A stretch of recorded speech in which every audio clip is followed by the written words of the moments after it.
within a matter of 18 months, I got arrested like 6 times. I was so stupid. I would be partying. One day, I got arrested and got like an MIP, and they brought me back to my dad's house. My parents sat me down. I'm expecting them to yell at me, and I just remember my dad looked at me and he was like, "I'm just really afraid you're gonna die." What's gonna happen if you continue for the next 5 years to do that? That's pretty fucking scary. I had my partying phase when I was, I wanna say like 16 to almost 20.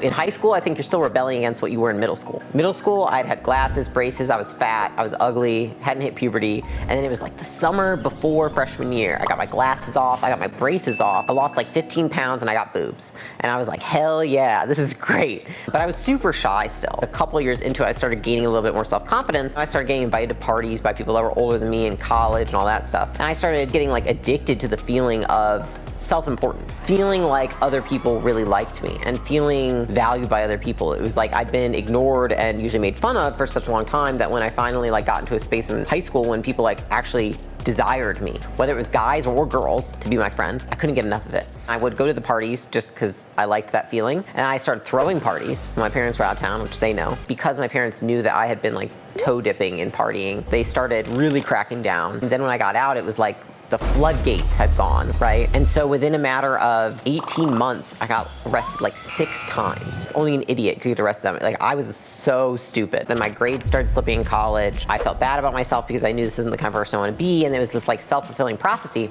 until one day, I think I got arrested and got like an MIP, and they brought me back to my dad's house instead of my dorm. The next day, you know, my parents sat me down, I'm expecting them to yell at me, and I just remember my dad looked at me and he was like, "I'm just really afraid you're gonna die." And like I felt really bad because, you know, he's like a really good dad, and I just felt like that's so selfish of me to be doing. Like, I'm young, I haven't had a hard life, I don't have an excuse. Like, I grew up in America, like I have food and water. I was like, what kind of person do you want to be? You know, like, this is bullshit.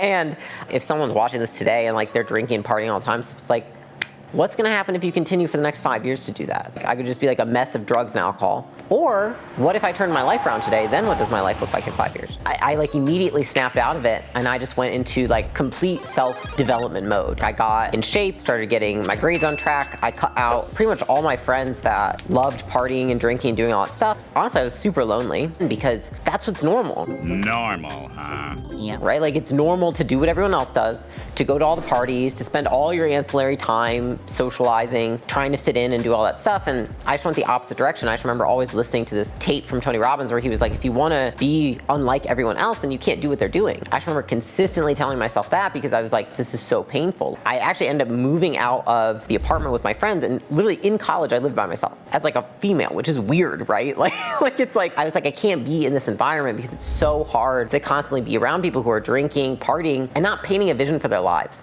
And I think I lost a lot of friends because of it, and I think that I also wouldn't have become the person I am if I hadn't made those decisions then. Because I knew, I was like, if I do this now, I know I'm getting ahead. Because if everyone's partying and drinking right now, and I start studying and learning about business and self-development and building something for myself, like by the time when I'm 30, I'm gonna have done more than everybody when they're 40 if I do this now. That was what kept me going and moving forward. But a lot of what drove me to just not go in that direction was really just fear of missing out on who I could have been. If I was sitting down with myself at 19, I would tell myself what I think did actually help me kind of snap out of it, which was nobody's coming to save you. Nobody's taking action for you. Nobody's changing your life for you. Nobody's gonna give you a handout. Not because you're young, not because you're a woman, not because you're in college and you fucked up. But even my family told me, they're like, we're not gonna help you. Like, we're out. Like, if you wanna treat yourself this way, cool. We're not gonna be around you. One, that was horrifying and humiliating. And two, it was amazing because I realized I need to fucking do something. That's what I would tell myself. It's like, nobody's coming to save you. Like, it sounds cliche and everyone says it, but it's like, you're the only one who can do this. It doesn't matter what happened in the past. The past is in my imagination. Like, what happens now is what I decide to do, and I'm a full-grown adult now. And so I think it was that realization that propelled me forward to kind of get out of that mess.